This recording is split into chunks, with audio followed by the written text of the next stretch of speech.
The campaign against Tegel's plan for the country's largest chicken farm south of Dargaville has ramped up. A big roadside billboard with signs facing each way has appeared on land beside the site, and more are on the way.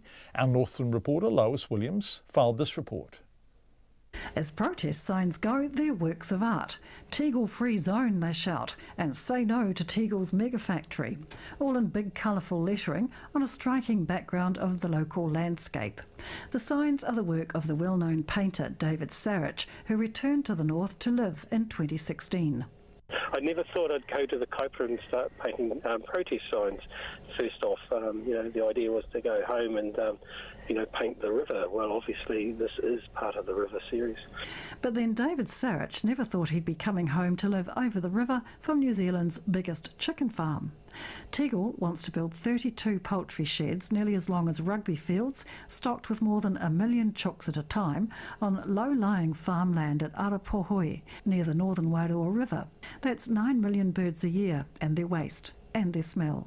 David Sarich says, leaving that aside, the location of the farm near two iconic maunga, Mangaraho and Tokatoka, would blight a well-loved local landscape. So we really have to think seriously about this.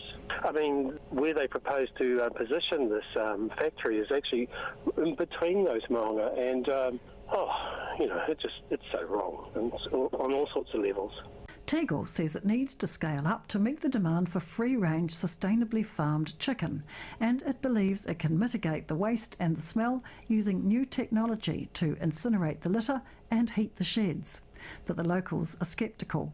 John Walker, whose property overlooks the Tegel site, says an independent report has cast doubt on the claim that it can reduce the smell. Council have undertaken a report by another smell specialist called Becker, and they say there's no proof that this 51% will work, and then they list if it is only 41%, then this many more houses will be affected. If it's 70%, then this many more houses will be affected, including the local schools.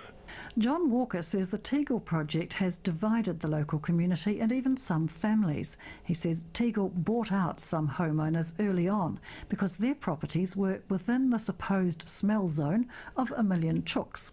Those people are now on one side, and they may not have even fully understood the scope of the project when that went ahead, when they weren't given all of the information, we don't think.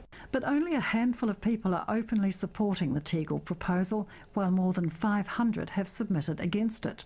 Nearby Kapeha Marae is strongly opposed. Its urupa adjoins the Tegel property.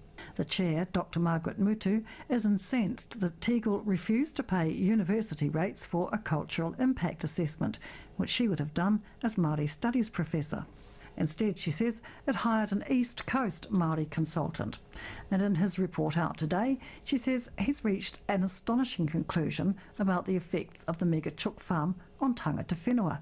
The so-called cultural expert, who has no training in Māori studies that I can see, it makes the most outrageous statement that neither our urupa nor our marae is tapu.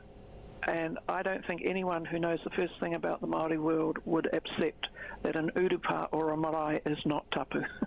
The Kaipara Community Association is now fundraising to pay for lawyers to represent the opposition to the Tegel project at resource consent hearings.